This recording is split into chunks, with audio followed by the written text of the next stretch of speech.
प्रिय विद्यार्थियों, मैं आप सभी का स्वागत करता हूं। यह वीडियो 10 सितंबर से लेकर 16 सितंबर की घटनाओं पर आधारित है। तो आइए इसको शुरू करते हैं और इस पूरे हफ्ते भर में हुई घटनाओं को हम लोग संक्षिप्त में देखने का प्रयास करते हैं। तो यहाँ आप पहला प्रश्न देख रहे हैं, ऑपरेशन गियर बॉक्स के लिए सही नहीं होगा। तो हमें यहाँ इस प्रश्न में सबसे पहले समझना होगा ऑपरेशन गियर बॉक्स क्या है। तो यहाँ पर पहले विकल्पों को पढ़ते हैं तो यह नशीली दवाइयों से संबंधित है। जी हाँ, अगर आप इसको नहीं पढ़ेंगे तो गियर देखकर जरूर आपके मन में ये तीसरा वाला विकल्प आ जाता, लेकिन यह गलत है। ऑपरेशन गियर बॉक्स का मतलब है, ये आप एक तस्वीर के माध्यम से समझिए। ये आप देख रहे हैं कि यह एक गियर है और गियर एक ऑटोमोबाइल पार्ट्स होते हैं जो इंटरनल कंबस्टन इंजन के साथ ऐड किए जाते हैं। तो उन गियर बॉक्स में नशीली दवाइयों को छुपाकर लाया जाता है।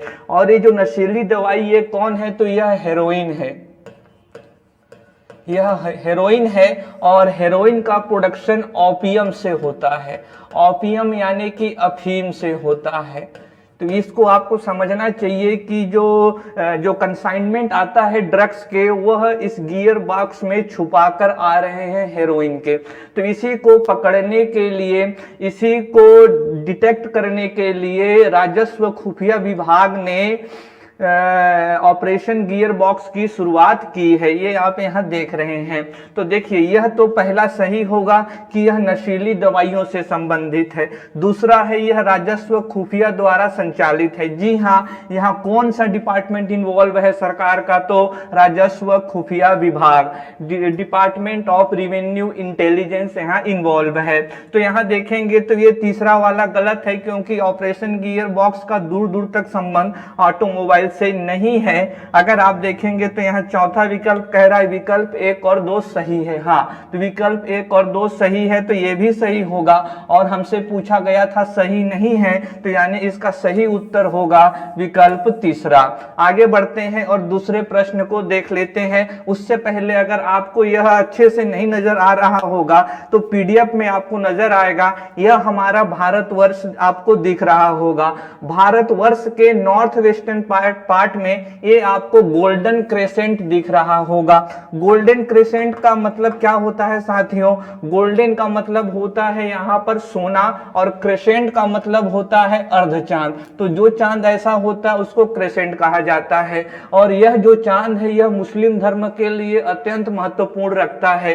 तो यह जो क्षेत्र है यह प्रमुख विश्व का सबसे बड़े ओपियम प्रोडक्शन वाले क्षेत्र में से है। और इस क्रेसेंट में 3 लोग हैं, अफगानिस्तान, पाकिस्तान और ईरान। तो गोल्डन क्रेसेंट क्या है? एक प्रमुख ओपियम उत्पादक क्षेत्र है जो भारत के नॉर्थ वेस्टर्न पार्ट में सिचुएटेड है। यहाँ पर ओपियम का प्रोडक्शन होता है। ओपियम एक फल होता है और उस फल में एक चीरा लगाया जाता है और चीरे से लेटेक्स बाहर आता है। अगर लेटेक्स को सामान्य भाषा में कहा जाए तो आप लोगों ने बेशरम के पौधे में दूध निकलते हुए देखा होगा, और भी प्लांट्स में कभी कभी आप दूध निकलते देखते हैं, तो उस दूध को कहा जाता है लेटेक्स। तो वैसे ही ओपियम के फल में एक चीरा लगाया जाता है, जो दूध बाहर आता है उसी दूध को प्रोसेस करके हेरोइन बनाया जाता है। और दूसरा जो विश्व का सबसे बड़ा प्रमुख अफीम उत्पादक क्षेत्र है वो भारत के ईस्टर्न पार्ट में है, जिसे कहते हैं गोल्डन ट्रायंगल। इस गोल्डन ट्रायंगल में बर्मा है, थाईलैंड है, लाओस है और वियतनाम है। तो आप ध्यान में रखेंगे। और देखिए, इसी कारण से भारत में नशीली दवाइयों का प्रचलन बहुत ज्यादा है, क्योंकि इसके दोनों भाग में प्रमुख ओपियम या फिर अफीम उत्पादक क्षेत्र हैं। तो यह बहुत ही जरूरी है। कभी भी प्रारंभिक परीक्षा में गोल्डन क्रेसेंट के बारे में या गोल्डन ट्रायंगल के बारे में पूछा जाएगा।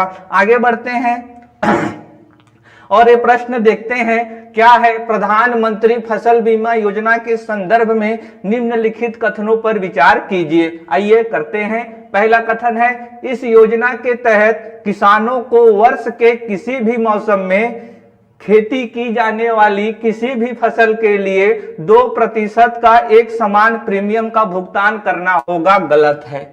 जी हाँ, प्रधानमंत्री फसल बीमा योजना के तहत प्रीमियम दिया जाता है, लेकिन वह प्रीमियम की दर अलग अलग कृषि मौसमों के लिए अलग अलग है। कहने का अर्थ मेरा यह है साथियों कि यह बागवानी फसल के लिए, बागवानी यानी कि हॉर्टिकल्चर के लिए 5% है, जबकि यह रबी के लिए 1.5% है और खरीफ के लिए यह 2% है। तो यानी कि सबके लिए एक समान नहीं है और यहाँ पर कह रहा है कि एक समान प्रीमियम का भुगतान करना होता है, तो इसीलिए यह वाला कथन गलत होगा। आगे क्या है, इस योजना में चक्रवातों और बेमौसम बारिश तथा फसल कटाई के बाद होने वाले नुकसान को शामिल किया गया है। जी हाँ, यह सही है साथियों। जब धान की कटाई की जाती है या जब किसी भी फसल की कटाई की जाती है तो इसको कटाई करने के बाद कुछ दिनों तक खेतों में ही उसको रखा जाता है। क्यों रखा जाता है? ताकि सूर्य के प्रकाश से उसमें जो भी आर्द्रता है, जो भी नमी है, वह वाष्पीकृत हो जाए। तो इसीलिए कुछ दिन उसको खेतों पे रखा जाता है। अगर इस दौरान फसल काटने के बाद भी अगर चक्रवात आता है, आंधी आता है, ओलावृष्टि होता है, कीटों का प्रकोप होता है, तो वो भी एक आपदा माना जाएगा और उसके लिए भी आपको प्रीमियम देगी कंपनी। तो ये बात वहीं कही जा रही है। और यह अवधि कितने दिन बाद है? तो 14 दिन 2 सप्ताह। कब? तो फसल कटने के अगर 2 सप्ताह बाद अगर कोई भी आपदा आती है और उससे आपका फसल बर्बाद होता है तो आपको पूरा प्रीमियम मिलेगा। तो वही बात यहाँ दूसरे कथन में की जा रही है, दूसरे स्टेटमेंट में, इसीलिए ये सही होगा। और अगर सही विकल्प देखें तो केवल एक तो गलत ही है, एक और दोनों, एक गलत है तो ये भी है, 2 सही है तो ये भी नहीं होगा, यानी कि विकल्प बी सही होगा। आगे बढ़ते हैं। आप देख रहे हैं, निम्नलिखित कथनों पर विचार कीजिए। वैश्विक महासागर आयोग अंतर्राष्ट्रीय जल में समुद्र तल की खोज और खनन के लिए लाइसेंस प्रदान करता है।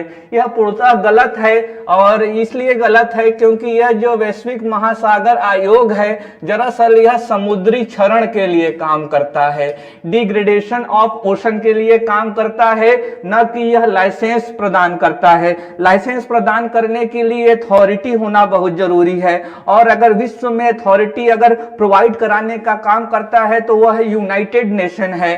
तो यहाँ हम लोगों को यह बात समझ में आनी चाहिए कि ये जो वैश्विक महासागर आयोग है यह समुद्री क्षरण से संबंधित है। और यहाँ आप देख रहे हैं तो लाइसेंस प्रदान करने का काम कौन करता है? तो ISA करता है। ISA का मतलब क्या है? इंटरनेशनल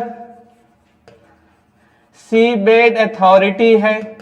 इंटरनेशनल सीबेड अथॉरिटी यह समुद्री खनन के लिए लाइसेंस प्रदान करने का कार्य करती है, न कि वैश्विक महासागर आयोग। और यह जो इंटरनेशनल सीबेड अथॉरिटी है इसकी स्थापना कौन किया है? तो यूनाइटेड नेशन ने। इसीलिए पहला वाला कथन गलत होगा।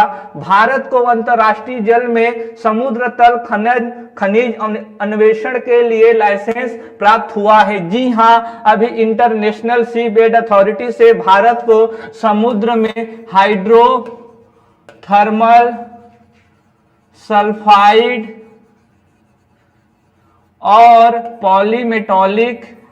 पॉलीमेटालिक नोड्यूल के खनन के लिए और इसके डिटेक्शन के लिए इंटरनेशनल सीबेड अथॉरिटी से लाइसेंस प्राप्त हुआ है। इसीलिए कथन 2 सही होगा। आइए कथन तीसरे पर विचार करते हैं।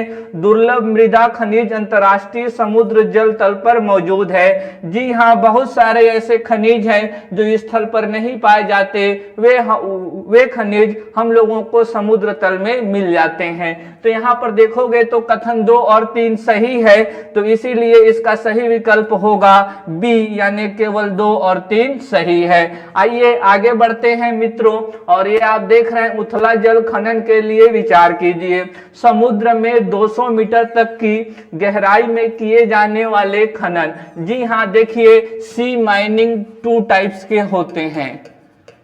आज जो मानव है वह दानव की भांति व्यवहार कर रहा है, पृथ्वी के संसाधनों का आंख बंद कर दोहन कर रहा है और मानव को यह एहसास हो गया है कि आने वाले समय में पृथ्वी पर उपलब्ध संसाधन खत्म हो जाएंगे, तो अब वह अपनी बाह फैलाकर समुद्र की ओर देख रहा है। और समुद्र में खनन के दो तरीके होते हैं, इसको दो पार्ट्स में बांट दिए जाते हैं। एक होता है शैलो सी माइनिंग और दूसरा होता है deep ocean mining. Deep ocean mining, ये दो प्रकार के माइनिंग होते हैं। शैलो का मतलब होता है उथला, ज्यादा गहराई नहीं होना चाहिए। तो जो शैलो सी माइनिंग का मतलब है ऐसे समुद्री खनन जो केवल 200 मीटर की गहराई तक सीमित होते हैं। अभी वो 100 मीटर हो सकता है, 50 मीटर हो सकता है, लेकिन किसी भी स्थिति में 201 मीटर अगर हो जाएगा तो उसको कहां डाल देंगे हम लोग? डीप ओशन माइनिंग में। डीप ओशन माइनिंग में 200 मीटर से ज्यादा की गहराई में जो भी खनन हो रहा है उसको डीप ओशन माइनिंग का दर्जा दिया जाता है। तो यहाँ आप देख रहे हैं समुद्र में 200 मीटर तक की गहराई में किए जाने वाला खनन, तो जी हाँ सही है। हमें तो उथला जल खनन के बारे में ही पूछ रहा है और उथला जल खनन तो 200 मीटर तक की गहराई में ही किया जाता है। कहां किया जाता है? कहां? तो समुद्र में किया जाता है। गहरे समुद्र खनन के विकल्प के रूप में यह संधारणीय विकल्प है, तो यह गलत है। क्यों गलत है? आइए इसकी विवेचना करते हैं। संधारणीय का मतलब होता है सस्टेनेबल, और ये हमें यह कह रहा है कि अगर डीप ओशन माइनिंग हम लोग छोड़कर शैलो ओशन माइनिंग करेंगे तो इससे पर्यावरण को कोई हार्म नहीं होगा, क्योंकि उसको क्या कर दे रहा, क्या बोल दे रहा है? सस्टेनेबल हो जाएगा। नहीं, जो शैलो वाटर होता है या कहीं भी आप माइनिंग करिए, अगर आप वैज्ञानिक तौर पर नहीं करेंगे, अगर आप पर्यावरण मानकों को ध्यान में नहीं रखेंगे, तो अवश्य ही वहां पर्यावरण का क्षरण होगा, इन्वायरमेंट का डिग्रेडेशन होगा। तो जहां भी माइनिंग की जाएगी वहां पर हम लोगों को इन्वायरमेंटल फैक्टर्स को ध्यान में रखना ही होगा। जो शैलो वाटर होता है वो पहले से ही बहुत ज्यादा पॉल्यूशन प्रेशर में है। नदियों से बहकर आने वाली पानियां जो रासायनिक रूप से बहुत ही विषैले होते हैं, प्लास्टिक प्रदूषण, माइक्रोबिट्स, माइक्रोप्लास्टिक, जो उथला हुआ जल वो पहले से ही प्रेशर है। और अगर आपको समुद्र में माइनिंग करना है तो उस अवसाद को, उस सेडिमेंट को आपको वहां से रिमूव करना होगा, और रिमूव करने में वहां जो कई जंतु निवास करते हैं उनको क्षति होगी। तो यह डीप ओशन माइनिंग का विकल्प नहीं है। और विकल्प में भी क्या कह रहा है? संधारणीय। संधारणीय का मतलब होता है साथियों, व्हाट इज सस्टेनेबल डेवलपमेंट। तो सस्टेनेबल डेवलपमेंट का होता है ऐसा इकोनॉमिक डेवलपमेंट होना चाहिए कि उससे हम लोग के इन्वायरमेंट को कम से कम नुकसान हो। तो ये आप समझ रहे होंगे, तो इसीलिए ये भी गलत होगा। तो यहाँ पर आप देख रहे हैं विकल्प चुनने की बारी आ ही गई है। तो केवल कथन एक ही तो सही है, यह वाला तो गलत हो गया है। तो इसका सही उत्तर हम लोगों ने प्राप्त कर लिया और आगे की ओर बढ़ते हैं और देखते हैं क्या है। वित्तीय स्थिरता और विकास परिषद के संदर्भ में निम्नलिखित कथनों पर विचार कीजिए। साथियों, यह ऐसा प्रश्न है कि जब तक आप वित्तीय स्थिरता और विकास परिषद के बारे में प्रारंभिक जानकारी नहीं रखेंगे तो इस प्रश्न को हल करना मुमकिन नहीं है। तो आइए थोड़ा सा हम लोग financial stability and development council को समझ लेते हैं। तो इसके लिए एक उदाहरण को हम लोगों को अपने मस्तिष्क में रखना होगा। यह मानिए कि यह एक व्यक्ति है और इस व्यक्ति का नाम है पांडुरंगा, और यह जितना अपना आय कमाता है उस एक आय का हिस्सा बच जाता है, उसको हम लोग कह देते हैं सेविंग्स। और इस सेविंग्स को अगर ये अपने पास रखेगा और अगर उसको किसी उत्पादक कार्य में नहीं लगाता है तो यह बेवकूफी होगा। अगर इस सेविंग को कहीं ऐसे जगह प्लेस करता है कि उस सेविंग के बदले भी इसको कोई आउटपुट हो तो यह सेविंग इन्वेस्टमेंट बन जाती है।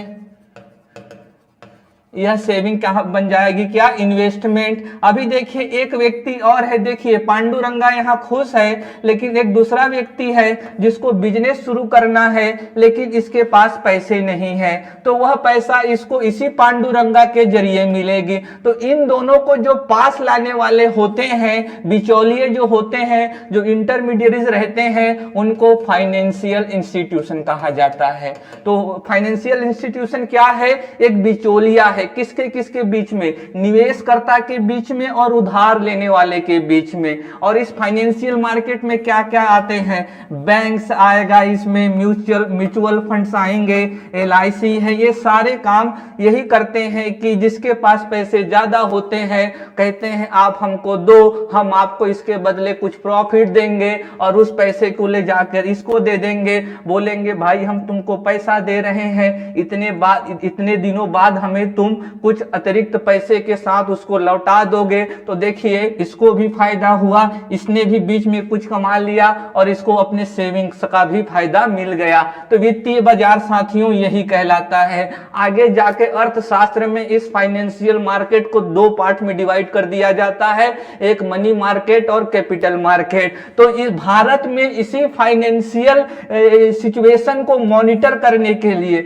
इसको कंट्रोल करने के लिए, इसके जो थ्रेट्स हैं उनको फाइंड करने के लिए इस काउंसिल को बनाया जाता है। तो यह तो हो गई पृष्ठभूमि। और यह जो काउंसिल होता है, इसके जो अध्यक्ष होते हैं, काउंसिल है, परिषद है, यानी कि वहां मेंबर्स होंगे, और अगर 10 लोग वहां इकट्ठे हो जाते हैं तो वहां हमें चेयरमैन की जरूरत पड़ेगी। अगर चेयरमैन नहीं रहेगा तो आपस में लपट कर लड़ जाएंगे, तो चेयरमैन होना बहुत जरूरी है। तो एक काउंसिल में एक चेयरमैन होगा और वह चेयरमैन होते हैं हमारे देश के सेंट्रल फाइनेंस मिनिस्टर, वित्त मंत्री इस काउंसिल के अध्यक्ष होते हैं। और इसमें सेबी के भी मेंबर होते हैं, इसमें pension fund regulatory development authority के भी सदस्य रहते हैं, इसमें insurance regulatory development authority of India के भी सदस्य रहते हैं।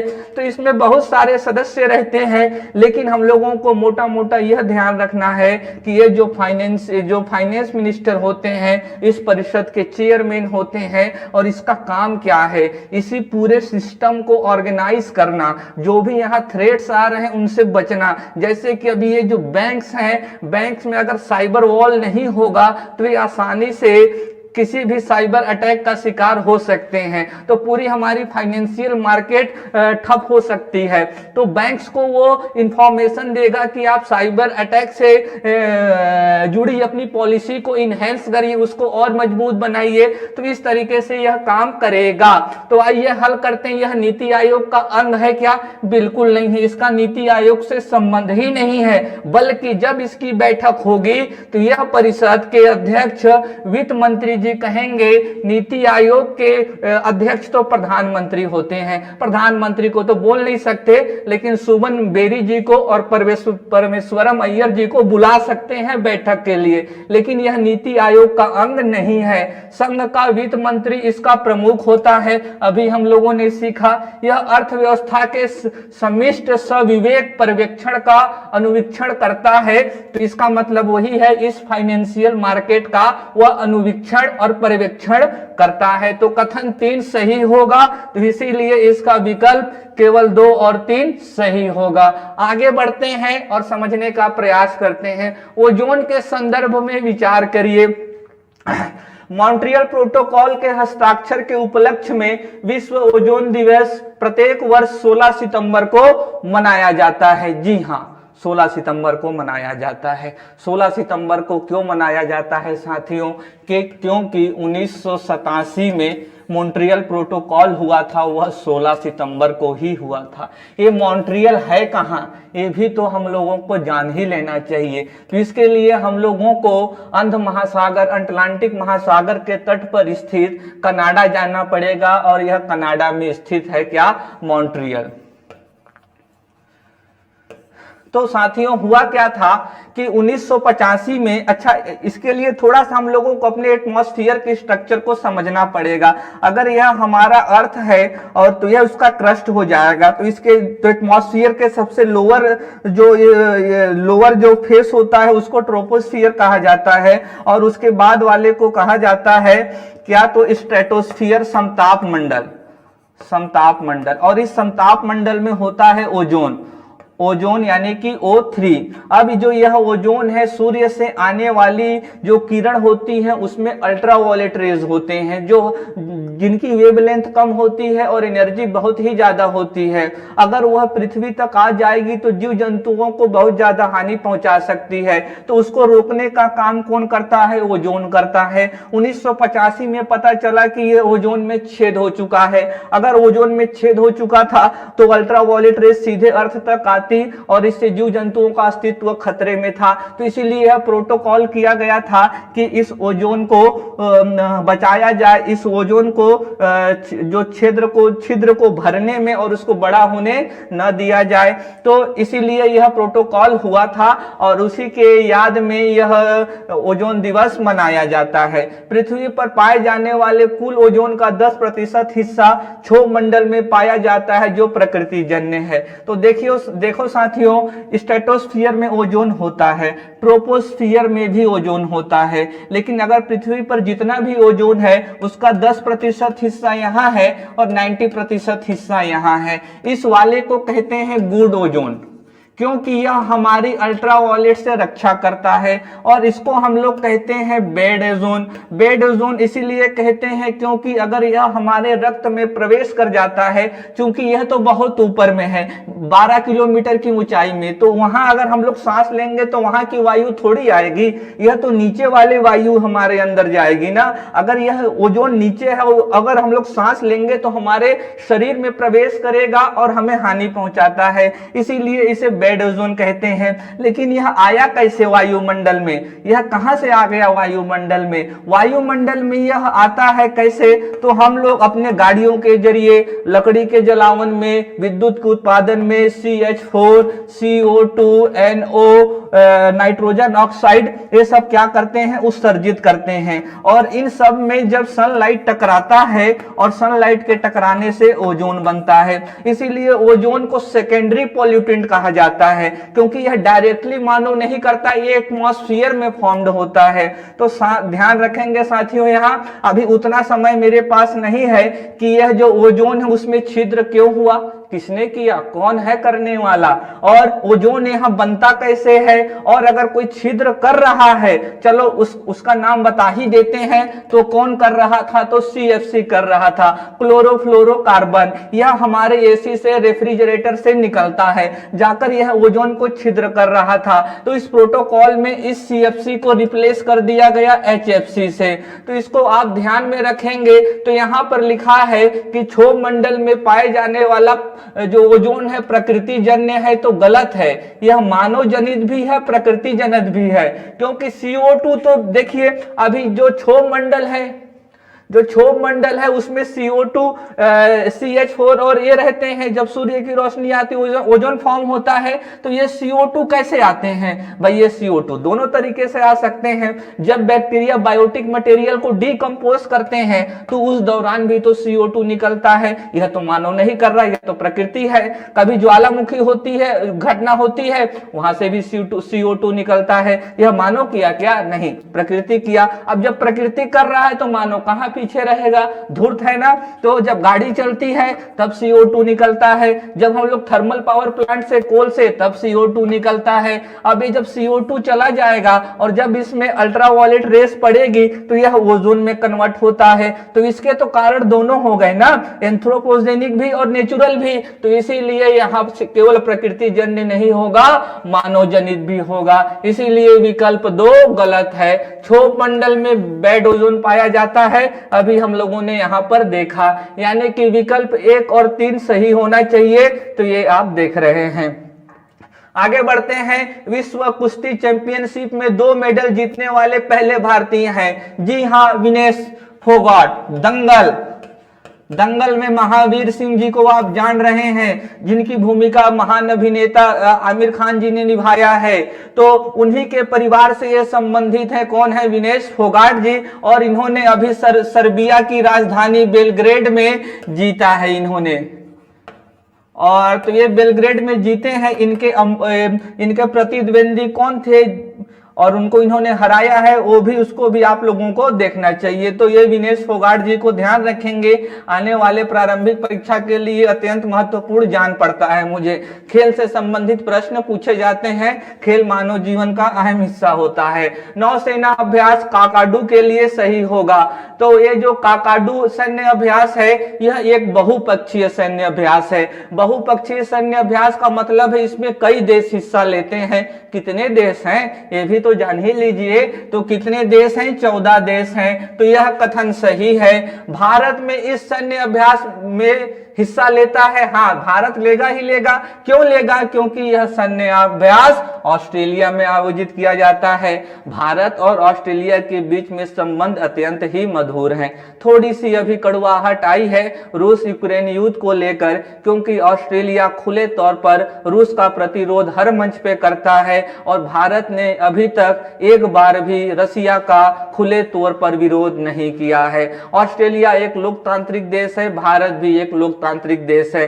संबंध बहुत गहरे हैं। वो बात अलग है कि क्रिकेट के मैदान में थोड़ी कभी कभी गड़बड़ी हो जाती है, लेकिन राजनीतिक संबंध बहुत ही मधुर है। और जब ऑस्ट्रेलिया में सैन्य अभ्यास हो रहा है तो भारत भला कैसे हिस्सा नहीं लेगा। तो यहाँ आप देख रहे हैं यह सैन्य अभ्यास ऑस्ट्रेलिया में आयोजित किया जाता है। तो यहाँ आप देख रहे हैं कि यह भी कथन सही है। तो उत्तर होना चाहिए तीनों ही कथन सही है। आगे बढ़ते हैं। 15 सितंबर को अभियंता दिवस के रूप में मनाया जाता है, जो मोक्षगुंडम विश्वेश्वरैया से जुड़ा हुआ है। मोक्षगुंडम विश्वेश्वरैया के लिए विचार कीजिए साथियों। ये जो है 15 सितंबर, ये महान अभियंता मोक्षगुंडम साहब के जन्म दिवस के रूप में मनाया जाता है। ये जो है मोक्षगुंडम विश्वेश्वरैया साहब इतने महान अभियंता थे कि इनके जन्म दिवस को भारत में ही नहीं अपितु श्रीलंका और तंजानिया में भी अभियंता दिवस के रूप में मनाया जाता है। ये अपने समय के सबसे महान सिविल इंजीनियर में से एक थे। कर्नाटक में जो कावेरी नदी पर जो कृष्ण राजा सागर बांध बना है और अंग्रेजों ने बोल दिया था कि यह नामुमकिन है यहाँ पर बांध का निर्माण करना, लेकिन मोक्षगुंडम साहब ने कर दिखाया। तो ये बांध निर्माण में बहुत ही ज्यादा महारत थे। कृष्ण राजा सागर बांध की इनकी रचना का अद्भुत नमूना है। बिल्कुल सही। आधुनिक भारत के विश्वकर्मा के रूप में प्रसिद्ध मोक्षगुंडम को भारत के सर्वोच्च पुरस्कार भारत रत्न से भी नवाजा गया 1955 में। सोचिए, इनको ईश्वर का दर्जा दिया जा रहा है। विश्वकर्मा तो एक ईश्वर हैं जो वास्तुकला से जुड़े हुए हैं। तो आधुनिक भारत अगर विश्वकर्मा मोक्षगुंडम को कहा जाए तो इसमें किसी को कोई परेशानी नहीं होनी चाहिए। तो यहाँ आप देख रहे हैं कि तीनों ही कथन सही है, यानी कि विकल्प एक सही होगा। आइए आगे बढ़ते हैं। विंडफॉल टैक्स के संदर्भ में सही उत्तर है विंडफॉल टैक्स। तो विंडफॉल टैक्स ये आ सकता है। विंडफॉल टैक्स क्या है? मानिए कि ये फिर से पांडुरंगा है और पांडुरंगा अभी मानिए कोई फ्यूल कंपनी चला रहा है। अभी ये जो फ्यूल कंपनी है इसने एक बहुत ज्यादा प्रॉफिट हासिल की, स्टीव प्रॉफिट ये गेन करता है। अगर यह स्टीव प्रॉफिट गेन करता है तो सरकार वो जो प्रॉफिट गेन किया है बहुत तेजी से एकाएक उस पर कर लगाती है और उसको कहा जाता है तो विंडफॉल टैक्स। तो विंडफॉल टैक्स कहां लगाया जाता है? जब स्टीव प्रॉफिट होता है किसी कंपनी को। और ऐसा किसी कंपनी को कब होता है? जब मार्केट में वोलाटाइल हो जाता है। जब मार्केट वोलाटाइल कब होगा? जैसे अभी जब कोविड-19, फिर रूस यूक्रेन युद्ध, इसके कारण तेल के प्रोडक्शन में कमी आई, सप्लाई चेन डिसरप्ट हुआ, तो उसके कारण कीमतें बहुत बढ़ गई फ्यूल की। और उस फ्यूल की कीमतें बढ़ने से तेल उत्पादकों को, तेल सप्लायरों को काफी फायदा हुआ। तो सरकार वो जो उनको फायदा हुआ है तो उस पर कुछ अपना एक राजस्व हासिल करने के लिए एक नई अवधारणा है विंडफॉल टैक्स। तो इसको ध्यान रखेंगे, किसी विशेष कंपनी या उद्योग को हुए अप्रत्याशित बढ़े मुनाफे पर लगाई गई उच्च कर दर है। जी हाँ, अवैध तरीके से अर्जित आय पर कर। भाई अगर कोई अवैध तरीके से आय अर्जित करेगा तो सरकार उसको पूरा ही ले लेगी, वो तो अवैध है ना, तो ये तो कोई तर्क ही नहीं बनता है। संपत्ति एकाएक बिक्री पर कोई भी सही नहीं है। तो आप देख रहे हैं यहाँ पर विकल्प एक सही हो जाएगा। आगे बढ़ते हैं। कभी कभी समाचार पत्रों में आने वाली गाडगिल समिति रिपोर्ट और कस्तूरी रंगन समिति रिपोर्ट संबंधित है। तो अभी देखेंगे ये दोनों ही जो समिति है यह पश्चिमी घाट से संबंधित है। यह दोनों ही समिति पश्चिम घाट से संबंधित है। पहले आई थी गाडगिल समिति 2010 के आसपास, और जो कस्तूरी रंगन समिति है वह आया था 2012 के आसपास। इसने पर्यावरण संरक्षण को विकास से, आर्थिक विकास से ऊपर रखा। गाडगिल समिति जी ने कहा कि पर्यावरण संरक्षण पहले है, आर्थिक विकास बाद में है। कस्तूरी रंगन जी ने इन दोनों में संतुलन की रणनीति की अपनाई। तो ये तो पूरे पश्चिमी घाट को संरक्षण क्षेत्र घोषित करने के पक्ष में थे, और कस्तूरी रंगन जी ने केवल पश्चिमी घाट के 37% क्षेत्र को पर्यावरण संरक्षित क्षेत्र घोषित करने के लिए सिफारिश की थी। तो ये दोनों ही समिति पश्चिमी घाट से संबंधित है। तो यहाँ ऑप्शन चौथा होना चाहिए। आइए प्रश्न 12 को देखते हैं। हॉक्सबिल, लॉगरहेड, लेदरबैक इत्यादि शब्द जो अखबार में आते रहते हैं किसको इंगित करते हैं? तो साथियों ये जो हॉक्सबिल है, लॉगरहेड है, लेदरबैक है, यह इंगित करता है समुद्री कछुए को, सी टर्टल को। सी टर्टल को यह इंगित करता है। तो ध्यान रखेंगे ये सब प्रजातियां हैं सी टर्टल के, हॉक्सबिल, लॉगरहेड, लेदरबैक। तो इन सब के चित्र आप जरूर देख लीजिएगा। आइए आगे बढ़ते हैं और देखते हैं निम्नलिखित कथनों पर विचार कीजिए। समुद्री कछुओं की कुछ प्रजातियां शाकभक्षी होती हैं। तो यहाँ हम लोग साथ ही देखते हैं, एक अगर कछुए का लाइफ साइकिल देखें तो सबसे पहले तो एडल्ट होता है, एडल्ट फिर अंडे देता है, और जब वो जीव अंडे से बाहर हो जाता है तो उसको जुवेनाइल कह देते हैं, किशोर कह देते हैं, और जुवेनाइल के बाद वह फिर से एडल्ट हो जाता है। तो साथियों यहाँ देखेंगे तो जब वह इस अवस्था में होता है तो वह कार्निवोरस यानी कि मांसाहारी होता है, और जब वह जुवेनाइल एडल्ट हो जाता है तब वह शाकाहारी में बदल जाता है। तो जो कछुए होते हैं वो शाकाहारी या शाकभक्षी हो सकते हैं, इसीलिए कथन एक सही है। मछली की कुछ प्रजातियां शाकभक्षी होती हैं। जी हाँ, कुछ मछली की प्रजातियां शाकभक्षी होती हैं जो समुद्र में निवास करती हैं। समुद्री स्तनपाइयों की कुछ प्रजातियां शाकभक्षी होती हैं। जी हाँ, समुद्र में सी काऊ पाया जाता है, और वह सी काऊ क्या होता है तो शाकाहारी होता है। शाक सब्जियों का, हरे पादपों का वह वहां पर भोजन करता है। सांपों की कुछ प्रजातियां सजीव प्रजक होती हैं। जी हाँ, यहाँ पर फर्क ये है कि कुछ जंतुएं जो होते हैं तो उनमें युग्मनज का, गैमेट्स का जो विकास होता है वो अंडे देने के बाद होता है। जैसे अब मादा अंडे देगी तो अभी अंडे देने के बाद अगर युग्मनज का विकास होगा तो उसको वहां पर अजीव प्रजक कहा जाता है। और अगर किसी मादा के शरीर में ही जब अंडा रहता है और वहां ही युग्मनज का विकास हो जाता है तो उसे सजीव प्रजक कहा जाता है। तो ये भी जो विकल्प होगा सही होगा, यानी ये भी कथन सही होगा, यानी कि विकल्प डी सही है। आइए आगे बढ़ते हैं। तो ये एक आप लाइफ साइकिल देख रहे हैं, एडल्ट है, एडल्ट से एग आएगा, और ये हैचिंग देख रहे हैं। हैचिंग का मतलब वह जब बाहर आ जाता है, और बाहर आने के बाद वह जुवेनाइल और फिर से एडल्ट में वह कन्वर्ट हो जाता है। आगे बढ़ते हैं, हिंदी भाषा के लिए विचार कीजिए। हिंदी भाषा 8वीं अनुसूची में भी शामिल है। जी हाँ, 8वीं अनुसूची में शामिल है हिंदी भाषा। आप लोगों को 8वीं अनुसूची खोलकर देखनी चाहिए वहाँ कितनी भाषाएं हैं, और अगर 22 भाषाएं हैं तो वे 22 भाषाएं कौन कौन से हैं। किसी न किसी तरीके से 8वीं अनुसूची से प्रश्न परीक्षा में पूछे ही जाते रहे हैं, तो इसको हमको भली भांति अपने मस्तिष्क में बसा लेना चाहिए आज ही, तभी तो हम लोग परीक्षा में आने वाले प्रश्न को हल कर पाएंगे।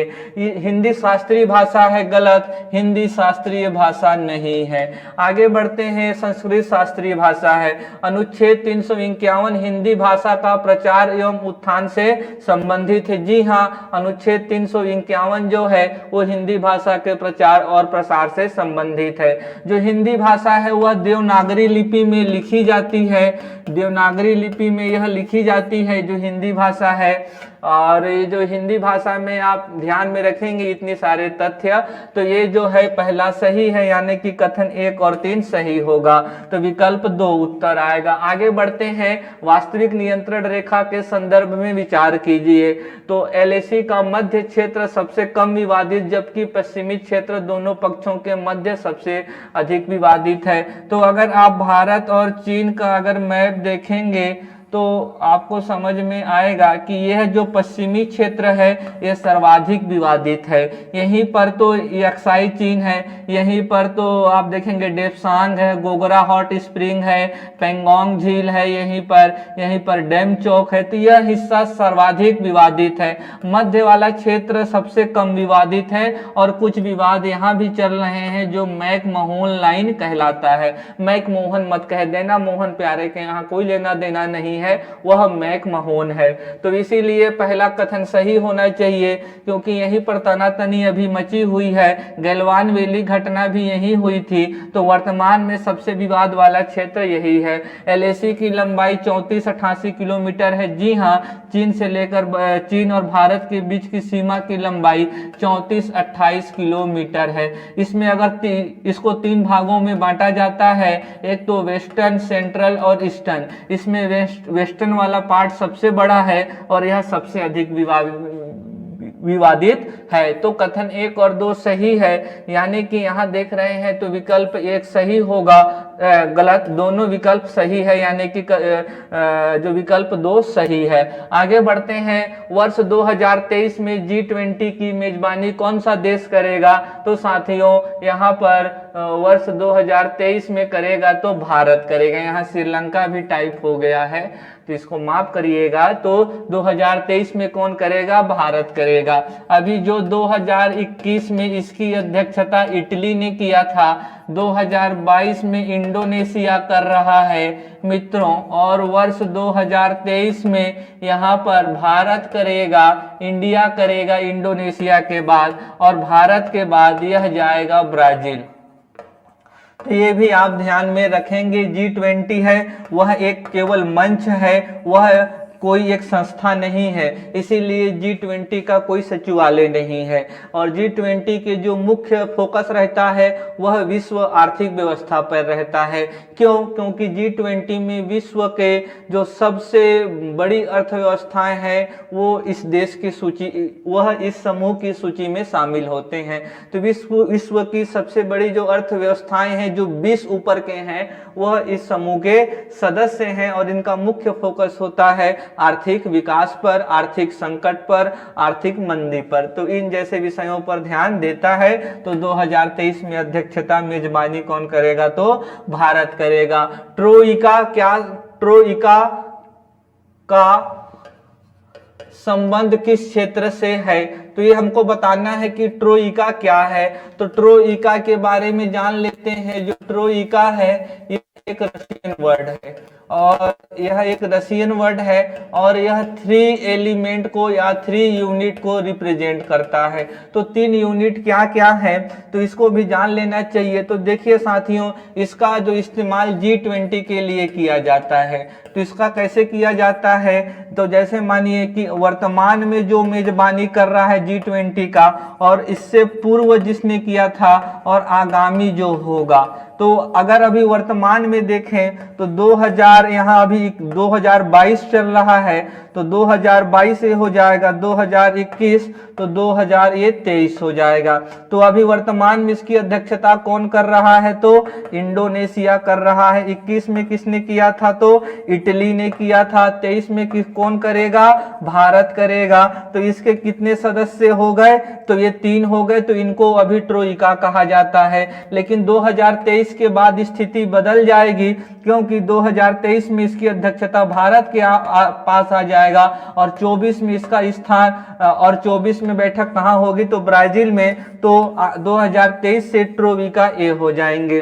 तो भारत अभी भी ट्रोइका का हिस्सा है और आने वाले वर्षों में भी ट्रोइका का हिस्सा होगा। अभी तो यह ट्रोइका है, लेकिन जब वर्ष 2023 आएगा तो ट्रोइका ए हो जाएगा। तो यह एक रेंगने वाले जीव को दर्शाता है, गलत है।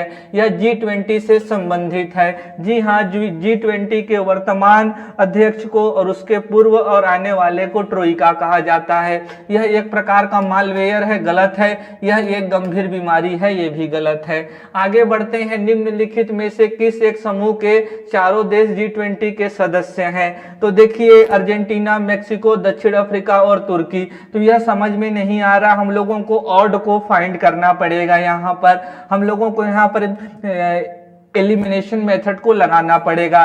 तो आइए देखते हैं। तो पहले वाले से ज्यादा कुछ समझ में नहीं आ रहा है, क्योंकि ये प्रमुख उभरती हुई और विकासशील अर्थव्यवस्थाएं हैं। दूसरा में देखते हैं ऑस्ट्रेलिया, कनाडा, मलेशिया और न्यूजीलैंड। तो जी हाँ, इसमें न्यूजीलैंड शामिल नहीं है G20 में, इसीलिए यह वाला ऑप्शन कट हो गया। ब्राजील, ईरान, सऊदी अरब और वियतनाम। ईरान नहीं है G20 का मेंबर। इंडोनेशिया, जापान, सिंगापुर और दक्षिण कोरिया। सिंगापुर भी नहीं है। तो यानी कि विकल्प ए सही होगा। ये चारों देश G20 के मेंबर हैं। आगे बढ़ते हैं, आवश्यक दवाइयों की नई राष्ट्रीय सूची के लिए विचार कीजिए।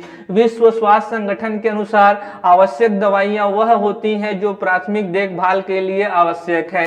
जी हाँ, तो जो प्राथमिक स्वास्थ्य के देखभाल के लिए आवश्यक होती हैं, जो आम जनमानस से जुड़ी दवाइयां होती हैं, जिनके लाभार्थी अधिकांश जनसंख्या होती है, उनको WHO एसेंशियल मेडिसिन घोषित करता है। तो ये विकल्प सही है। National list of essential medicine में सूचीबद्ध दवाएं राष्ट्रीय औषधि मूल्य निर्धारण प्राधिकरण NPPA द्वारा निर्धारित मूल्य सीमा से नीचे बेची जाती है। जी हाँ, ये भी विकल्प सही है। अगर एक बार आवश्यक दवाइयां घोषित हो गई तो उसके बाद जो NPPA है वह उसकी कीमत घोषित करता है। तो फिर जो विक्रय करता है वह NPPA द्वारा घोषित मूल्य से नीचे ही बेचेंगे, उससे अधिक में नहीं बेच सकते। तो यह दोनों ही कथन सही है। तो यानी कि विकल्प 2 आएगा, दोनों कथन सही हैं। आगे बढ़ते हैं, एकीकृत जल संभर विकास कार्यक्रम को कार्यान्वित करने के लाभ हैं। एकीकृत यानी कि इंटीग्रेटेड जल संभर यानी कि वाटरशेड, विकास यानी कि डेवलपमेंट,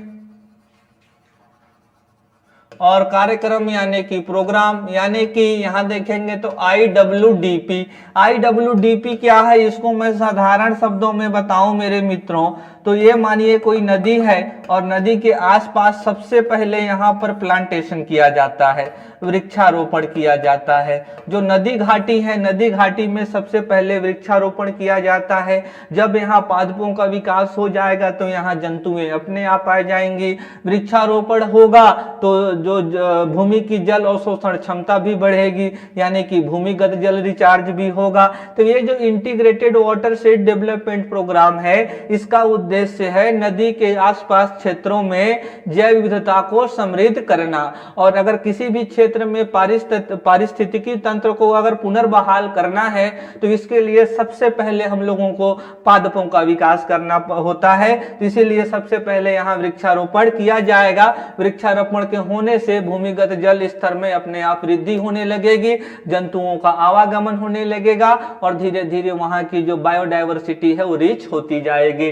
तो आइए देखते हैं, मृदा अपवाह की रोकथाम करेगा ये। तो जी हाँ, यहाँ से जो मृदा अपवाह नहीं होगा, अगर वृक्षारोपण हो जाएंगे तो मिट्टी का कटाव कम होगा। इसीलिए कथन एक सही है।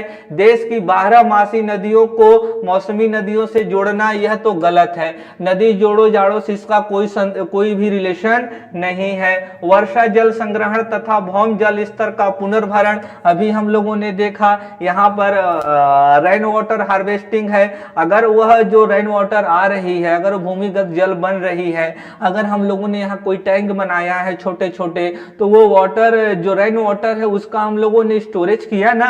आगे देखते हैं प्राकृतिक वनस्पतियों का पुनर्जनन, आप देख ही रहे जैसा मैंने बताया। तो यहाँ पर कथन 1, 3 और 4 सही है, इसीलिए विकल्प सही सी होगा।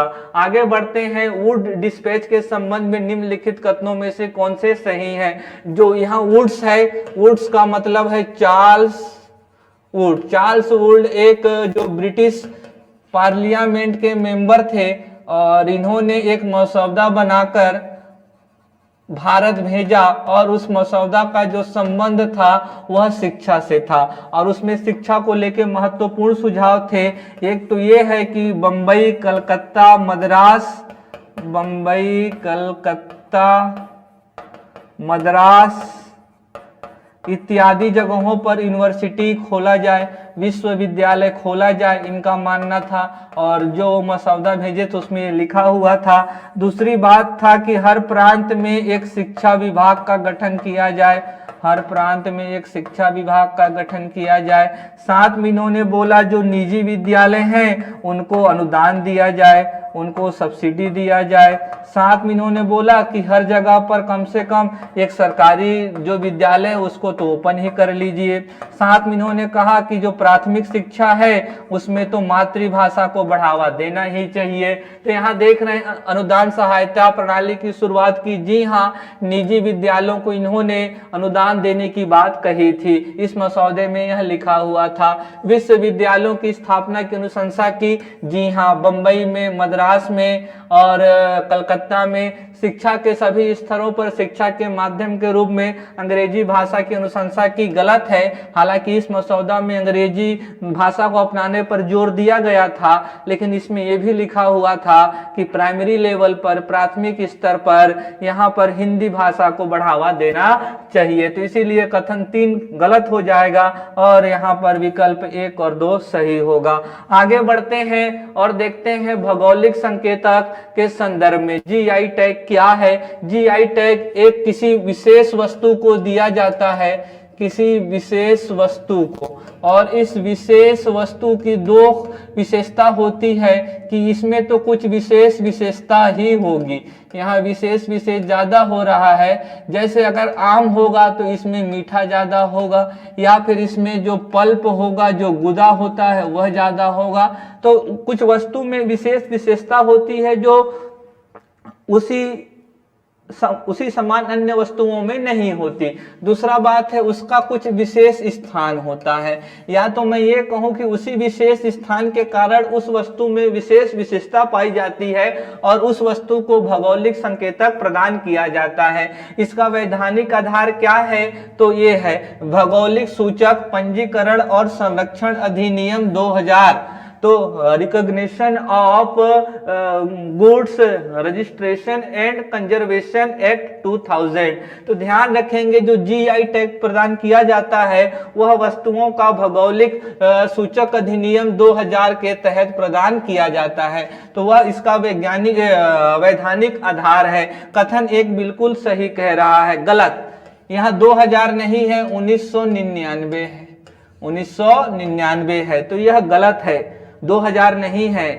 जो geographical indication of goods recognition and conservation act 1999 है, न कि 2000 है, इसीलिए यह कथन गलत होगा। यह विश्व व्यापार संगठन के बौद्धिक संपदा अधिकारों के व्यापार संबंधित पहलुओं का भी हिस्सा है। जी हाँ, जैसे मानिए कि आगरा के पेठे को वस्तुओं का भौगोलिक सूचक पंजीकरण और संरक्षण अधिनियम 1999 के तहत अगर जीआई टैग दिया गया है, तो यानी कि कोई दूसरे जगह का व्यापारी आगरा के पेठे के नाम से नहीं बेच सकता है। तो हुआ ना बौद्धिक संरक्षण, हुआ ना इंटेलेक्चुअल प्रॉपर्टी का कंजर्वेशन। तो ये भी आप ध्यान में रखेंगे, यह कथन सही है। भौगोलिक संकेतक का पंजीकरण 5 वर्षों की अवधि के लिए होता है, गलत है। 5 नहीं, यहाँ पर 10 वर्षों के लिए होता है, इसीलिए आप देख रहे हैं ये भी कथन गलत होगा, यानी कि कथन केवल 2 सही है, विकल्प चौथा सही उत्तर होगा। नीति आयोग के संबंध में विचार कीजिए, इसके वर्तमान उपाध्यक्ष सुमन बेरी जी हैं, गलत है। उपाध्यक्ष अभी परमेश्वरम अय्यर जी हैं, उपाध्यक्ष इसके कौन है, परमेश्वरम अय्यर जी। इसके मुख्य कार्यपालन अधिकारी परमेश्वरम अय्यर जी हैं, बिल्कुल नहीं, सुमन बेरी हैं। दोनों को घुमा दिया गया है, देखिए कैसे आपके साथ गेम खेल रहा है लोक सेवा आयोग। इसके अध्यक्ष प्रधानमंत्री जी होते हैं, बिल्कुल सही है। तो वे ऊपर वाले दोनों गलत है, यानी कि कथन 3 सही है। आगे बढ़ते हैं।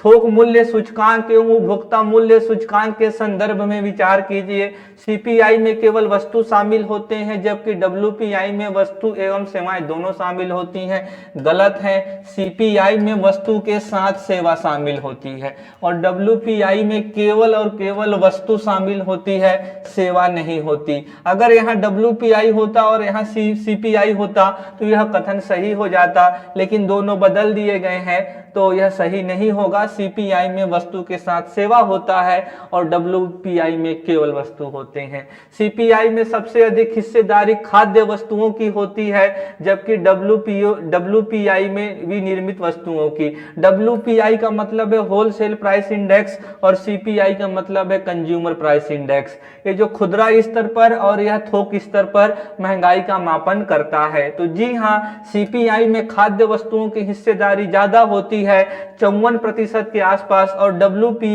डब्ल्यूपीआई में विनिर्मित वस्तुओं की हिस्सेदारी लगभग 64% की होती है। तो यह कथन सही है। CPI ministry of statistical programme implementation द्वारा जारी किया जाता है, जबकि WPI ministry of commerce and industry द्वारा जारी किया जाता है। तो ये भी कथन सही है, तो ये भी आप ध्यान में रखेंगे। सीपीआई को ministry of statistical and programme implementation के तहत नेशनल स्टैटिस्टिकल ऑर्गेनाइजेशन है वह जारी करता है। यही लेबर फोर्स के आंकड़े जारी करता है, पीरियोडिक लेबर फोर्स जो सर्वे है यही जारी करता है, जीडीपी यही जारी करता है, आईआईपीए आप ध्यान में रखेंगे।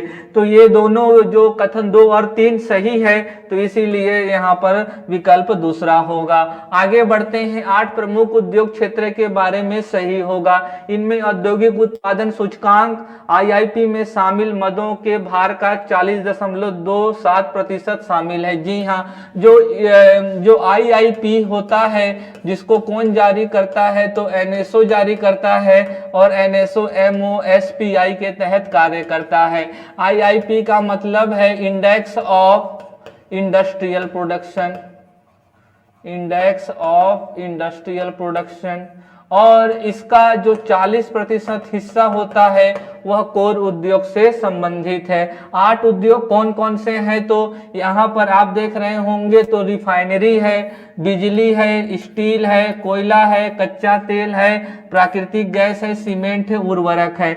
तो इसको हम लोग ऐसे देख सकते हैं, पहले एनर्जी वाले को लिख लीजिए। तो एनर्जी वाले में कोल है, पेट्रोलियम है, यहाँ पर गैस है और इलेक्ट्रिसिटी है, रिफाइनरी है। तो ये सारे के सारे जीवाश्म ईंधन से जुड़े हुए हैं।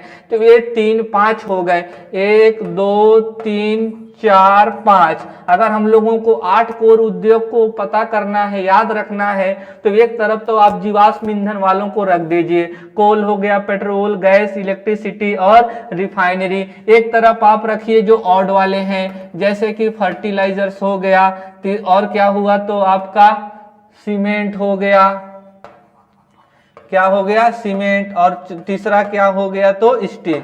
तो हो तो गए 5 और 3 8। अगर आप इसको याद रख लेंगे तो ये 3 को याद रखना कोई बड़ी बात नहीं है। और आईआईपी में इसका 40.27% हिस्सा है। अगर इसमें से कोई सबसे बड़ा हिस्सेदार है तो वह कौन है, तो इलेक्ट्रिसिटी है। तो यह भी सही होगा, इसीलिए दोनों कथन गलत नहीं है। विकल्प चौथा सही होगा।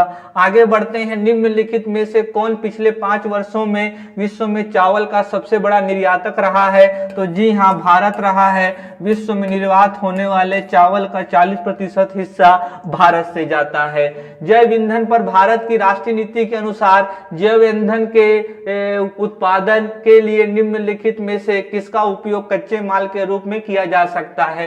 पहली बात तो यह है कि जैव ईंधन पर राष्ट्रीय नीति वर्ष 2018 में आई थी, इसको ध्यान में रखेंगे आप। और कहां कहां से हम लोग जैव ईंधन प्राप्त कर सकते हैं? जैव ईंधन का मतलब है बायोफ्यूल। तो यहां देखेंगे ऐसा फ्यूल जो कहां से आता हो? बायो से आता हो। बायो से, बायो का मतलब क्या है? जैव। क्या है? जैव, यानी कि ऐसा ईंधन जो कहां से आता हो? जीव से। जो पहला वो चला था, जो पहला डीजल बनाया था वहां रुडोल्फ डीजल ने, वो तो मूंगफली के बीज से ही बनाया था। बाद में तो जीवाश्म ईंधन को खोजा गया। जो पहला डीजल था वो मूंगफली से बनाया था। तो हम लोग यहाँ पर जीवों से भी, अपशिष्टों से भी, खाद्य वस्तुओं से भी, मेरे से भी डीजल निकल सकता है, एथेनॉल निकल सकता है। हर जैविक पदार्थ से एथेनॉल, डीजल निकल सकता है साथियों। क्योंकि जो कोयला है वो तो हम भी हैं। कोयला भी पहले क्या थे? एक जीव थे, या तो पादप थे या तो जंतु थे। तो वैसे भी मैं भी एक जीव हूं। तो यहाँ से भी हम लोग हाइड्रोजन और ऑक्सीजन युक्त पदार्थों का निष्कर्षण कर सकते हैं और उसको ईंधन के रूप में इस्तेमाल कर सकते हैं। तो कसावा एक पादप है, एक जीव है, तो यहाँ से जैव ईंधन निकल जाएगा। क्षतिग्रस्त गेहूं के दाने यहाँ से निकाल लेंगे, मूंगफली के बीज यहाँ से भी निकाल लेंगे। चने की दाल से नहीं निकाला जाता क्योंकि चने की दाल वैसे ही महंगी है, तो यह उतना प्रभावी नहीं होगा आर्थिक रूप से। निकल सकता है या फिर इसमें जो भी परसेंटेज होगा वो कम होगा। निकल सकता है हर जैविक पदार्थ से, लेकिन यहाँ से निकालना व्यवहारिक नहीं होगा, इसलिए इसको राष्ट्रीय नीति में नहीं दिया गया है। सड़े हुए आलू से, सड़ा हुआ आलू को फेंक देते हैं, लेकिन उससे हमारा जैव ईंधन आ सकता है। मीठा चुकंदर से, तो यहाँ देख रहे होंगे 4 को छोड़कर सभी सही है, तो यानी कि 1, 2, 5 सही होगा। आगे बढ़ते हैं और देखते हैं हाइड्रोजन ईंधन सेल वाहन निकास के रूप में निम्नलिखित में से एक का उत्पादन करते हैं। हाइड्रोजन यहाँ पर सेल की बात हो रही है, हाइड्रोजन फ्यूल सेल की बात हो रही है। हाइड्रोजन फ्यूल को समझेंगे तो यह कुछ इस तरीके से काम करता है मित्रों। कुछ सेकेंड के लिए समझ लेंगे तो इजी हो जाएगा।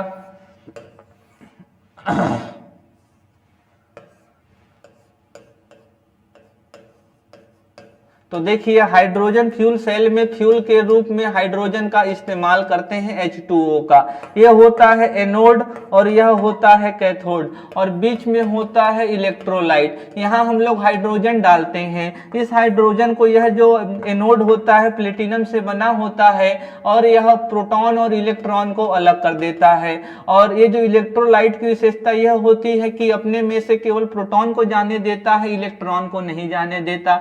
इलेक्ट्रॉन डायरेक्टली यहाँ के जरिए कैथोड पर नहीं जा सकता है, क्योंकि जो इलेक्ट्रोलाइट है उसे परमिशन नहीं देता है। तो इलेक्ट्रॉन यह वाला रास्ता अपनाता है। जब इस रास्ते से जाएगा तो इस बल्ब को जलाता जाता है। क्यों? क्योंकि जब भी कोई भी चार्ज अगर मूव करता है तो वहां पर इलेक्ट्रिसिटी जनरेट होती है। What is electricity? What is current? The rate of flow of charge is called current. तो यहाँ पर चार्ज का फ्लो तो हो रहा है, यहाँ पर आवेश का प्रवाह तो हो रहा है, यहाँ पे बल्ब जल जाएगी, इलेक्ट्रिसिटी बन जाएगा। इलेक्ट्रॉन यहाँ पर आ गया, H+ इस रास्ते से यहाँ पर आ गया। यहाँ से हम लोग क्या देते हैं? ऑक्सीजन देते हैं। तो ये H+ और ऑक्सीजन और इलेक्ट्रॉन मिलके यहाँ पर H2O बाहर निकल जाता है और उसके साथ में हीट बाहर निकल जाती है। तो हाइड्रोजन फ्यूल सेल में केवल निकास के रूप में या तो जल बाहर निकलता है या तो हीट निकलता है। यहाँ पर कोई भी ग्रीन हाउस गैस का उत्सर्जन नहीं होता, इसीलिए हाइड्रोजन को भविष्य का ईंधन कहा जाता है। यहाँ किसी प्रकार का कोई भी पर्यावरण प्रदूषण नहीं हुआ और बिजली भी बन गई। तो बाई प्रोडक्ट में क्या निकलता है, तो H2O निकलता है, यानी कि विकल्प सही होगा। 29 देख लेते हैं, ब्रेकफास्ट स्कीम किस राज्य द्वारा प्रारंभ किया गया है, तो तमिलनाडु द्वारा। जो वहां के मुख्यमंत्री हैं स्टालिन साहब, उन्होंने बोला कि यह रेवड़ी संस्कृति के तहत नहीं है, मुफ्त में किया गया वादा नहीं है, यह राजस्व का जो राजस्व का व्यर्थ नहीं है, यह तो बच्चों के विकास के लिए है। अगर बच्चे नाश्ता करके प्रातःकालीन भोजन करके क्लास में जाएंगे तो उनके सीखने की क्षमता ज्यादा होगी। साथियों, एक जो मनुष्य होता है 4 प्रकार के भोजन करता है, प्रातःकालीन, दोपहरकालीन, संध्याकालीन और रात्रिकालीन। तो इन चारों में से जो सबसे अधिक भोजन और जो सबसे अधिक महत्व का होता है वह होता है प्रातःकालीन भोजन। हम लोगों को प्रातःकालीन भोजन सबसे अधिक करना चाहिए, उससे कम हमको दोपहरकालीन, उससे कम हम लोग को संध्याकालीन और उससे कम हम लोगों को क्या रात्रिकालीन। करते क्या है, ठीक उल्टा, रात्रिकालीन गले तक खा लेते हैं, हो गए फ्लैट। तो ये जो प्रातःकालीन भोजन होता है सबसे महत्वपूर्ण होता है। अगर बच्चों को प्रातःकालीन भोजन दिया जाएगा तो न सिर्फ वो क्लास में सक्रिय रहेंगे, साथ में उनका पोषण भी संतुलित रहेगा। इस प्रकार की कुछ योजना स्टालिन साहब ने बताया कि अमेरिका और फ्रांस में चल रहे हैं। तो कई जो विपक्षी राजनीतिक पार्टी हैं वह इसको रेवड़ी संस्कृति के तहत रख रही हैं, लेकिन इन्होंने क्लियर किया कि यह रेवड़ी संस्कृति नहीं है, यह बच्चों के विकास से संबंधित है। तो साथियों, आज के लिए बस इतना ही। अगर यह पूरी वीडियो आपको पसंद आई होगी तो आप इसको जरूर शेयर कीजिए और अपने कुछ महत्वपूर्ण सुझाव भी हमें कमेंट के माध्यम से दे सकते हैं। धन्यवाद।